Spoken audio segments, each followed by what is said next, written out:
مطلب یہ کہ یہ رات ہو سکتا ہے کہ اس کے قسمت کے پلٹنے کی رات ہو، تو اگر وہ جاگ رہا تو اسے جاگنے دیجیے۔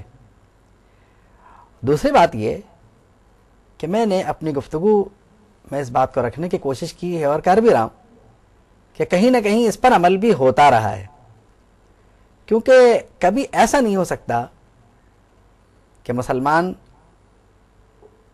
یعنی دعویٰ بھی کرے کہ میں مسلمان ہوں اور پھر صدیوں سے غلط عمل کو وہ رواج دیتا رہے، ایسا ہو نہیں سکتا۔ اس کا مطلب کہ اس کی بنیاد کہیں نہ کہیں ہے، ہمارے علم میں نہیں ہے، وہ بات صحیح ہے۔ تو حدیث شریف کے متن کے سلسلے میں جو بات کی جا رہی ہے وہ اگر درست بھی ہے تو عمل میں کوئی حرج نہیں ہے۔ اب بات یہ ہے کہ گفتگو ہوتی ہے طویل، جیسے زیارت قبور کا مسئلہ ہے، اس پہ بھی یہ بات کی جاتی ہے کہ صاحب اسی رات میں کیوں جائیں۔ بات یہ ہے کہ اس رات میں جانا بھی منع نہیں ہے، بلکہ وقت کی قید کے بغیر، یعنی اگر کوئی اس رات میں جانا چاہے تو اسے منع نہیں ہے، کیونکہ بہرحال اگر اس حدیث سے ثابت بھی ہے تو اس میں حرج کیا ہے۔ دیکھیے بات یہ ہے کہ ہم یہ کہیں اگر کہ یہ تو قبرستان جانا جو ہے وہ اس رات میں یہ کہیں ثابت نہیں ہے، اور یہ تو باقی یہ ہے کہ جو پورا سال نہیں جاتا، آپ سوچئے کہ اولاد اپنے والدین کی قبر پہ نہیں جاتی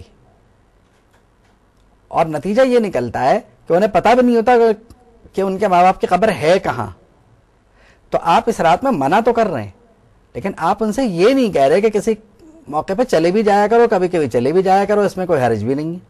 کیوں؟ وہ آپ کی بات میں عمل کر کے یہ سمجھ رہا ہے کہ مجھے جانا ہی نہیں چاہیے، دفنا کے آ گیا تو آ گیا، تو یہ روش بھی ٹھیک نہیں ہے۔ اور بخاری شریف میں یہ حدیث بھی تو موجود ہے، کنت نہیتکم عن زیارت القبور فزوروها، میں نے تمہیں زیارت قبر سے روکا تھا لیکن اب چلے جایا کرو۔ باقی رہی یہ بات کہ بخاری کی یہ حدیث پڑھ کر مزارات اولیاء پہ جانے سے روکا جاتا ہے، یہ بھی غلط ہے۔ حدیث شریف میں یہ کہیں نہیں ہے کہ نیک لوگوں کی قبروں پہ مت جایا کرو، حدیث شریف میں یہ الفاظ نہیں ہیں۔ اور جس عمل کو سامنے رکھ کے یا جس بات کو سامنے رکھ کے یہ بات سمجھانے کی کوشش کی جاتی ہے وہ مسلمانوں کا عمل نہیں تھا، وہ کچھ اور معاملات تھے جن کا ذکر کسی اور نشست میں ہو بھی چکا ہے۔ تو اب اگر کوئی شخص اپنے والدین کی قبروں پہ چلا جاتا ہے اس رات میں تو اسے جانے دینا چاہیے، کم سے کم یہی سمجھ کے جانے دیں کہ حدیث شریف میں اس بات کی اجازت موجود ہے اور فرمایا گیا فزوروہا، چلے جایا کرو۔ بلکہ بعض احادیث میں تو یعنی اولاد کو یہ تلقین ہے کہ وہ جمعے کے دن اپنے والدین کی قبر پر یا کسی ایک کی قبر پر جائیں اور وہاں پر سورہ یاسین کی تلاوت کریں۔ اب ایسی احادیث سے یا ایسے معمولات سے ہماری غفلت کے نتیجے میں چلیے کہ سال میں ایک بار وہ چلا گیا تو اسے روکا تو نہ جائے، ورنہ وہ کہے گا چلو 364 دن تو مجھے فرصت ملتی ہی نہیں اور یہ رات کہیں سے ثابت نہیں ہے، لہٰذا آپ جانے سے چھٹی ملی، تو وہ محروم رہا اپنے والدین کی قبر کی زیارت سے، وہ محروم ہو گیا، کیونکہ 364 دن تو خود ہی نہیں جاتا، میں جاب پہ جا رہا ہوں، میری دفتری مصروفیات ہیں وغیرہ وغیرہ۔ 65ویں دن جب خیال آیا تو اس نے کہا میں نے فلاں تقریر سنی تھی، اس میں تو منع کیا گیا ہے مجھے جانے سے، تو میں کیوں جاؤں؟ پتہ چلا 365 دن یعنی اپنے مرنے تک اب اپنے والدین کی قبر پہ تو وہ جائے گا ہی نہیں۔ اور اگر کسی مسلمان کے جنازے میں شرکت کا موقع ملا بھی تو اتفاقاً یہ معاملہ ہو سکتا ہے کہ میت اسی قبرستان میں دفن ہو جائے۔ ہم نے یہ بھی دیکھا کہ والدین میں سے کسی ایک کا انتقال ہو گیا، جب دوسرے کو دفنانے قبرستان گئے اور اسی قبرستان میں دفنایا گیا تو جس کا انتقال ہوتا اسے تو دفنا دیا، لیکن جس کی قبر پہلے سے وہاں موجود ہے وہاں کا رخ بھی نہیں کرتی اولاد۔ اور جب کہا جائے کہ بھائی اپنے والد کی یا والدہ کی قبر کی زیارت کر لو، چلے جاؤ وہاں پہ، تو انہیں پتہ ہی نہیں ہوتا کہ وہ قبر کون سی ہے۔ نتیجے میں یہ ہوتا ہے کہ جو ساتھ موجود ہوتے ہیں وہ کہتے ہیں کہ یہ تمہارے والدین میں سے کسی ایک کی قبر ہے، یہاں کھڑے ہو کے دعا کر لو.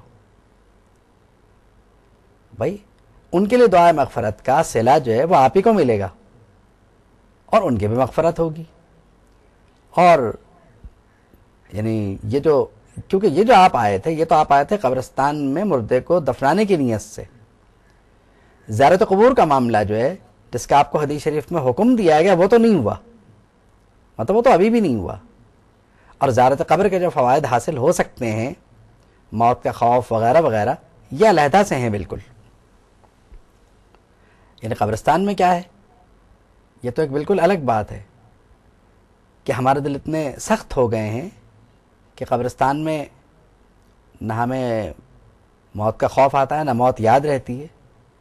جو ہمارے وہاں پر معمولات ہیں وہ اللہ تعالیٰ بس ہماری اصلاح فرمائے تو وہ بھی قابل اصلاح ہیں. تو اب اگر اس شب میں کوئی چلا جاتا ہے تو بہت اچھی بات ہے.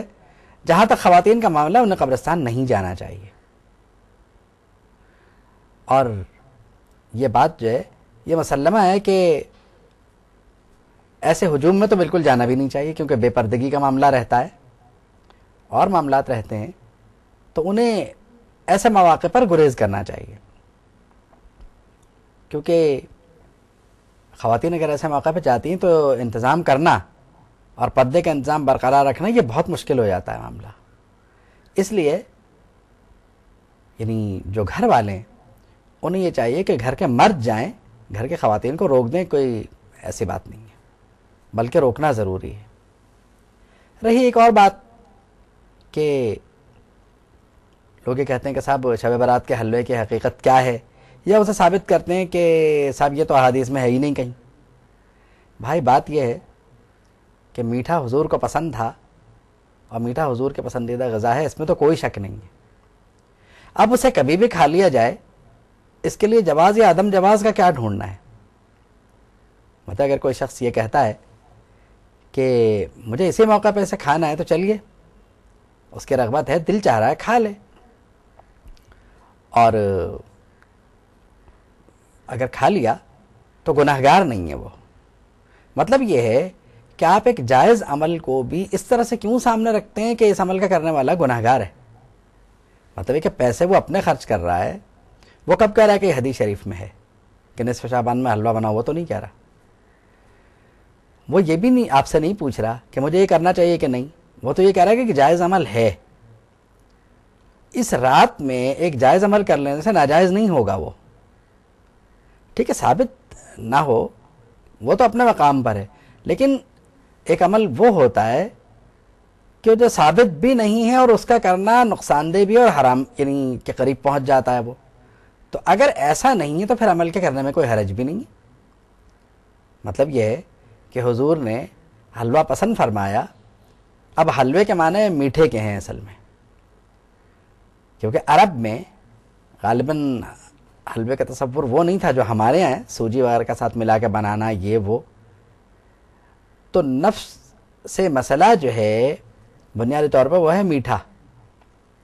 تو میٹھے کھانے کا ہر وقت جواز موجود ہے، میٹھا کھا سکتے ہیں کبھی بھی آپ. کیسے پکائیں گے، کیسے بنائیں گے، اس کا کوئی جواز یا عدم جواز کا مسئلہ موجود نہیں ہے، کیونکہ یہ بھی کہیں نہیں کہ اس طرح سے پکاؤ گے تو صحیح ہوگا.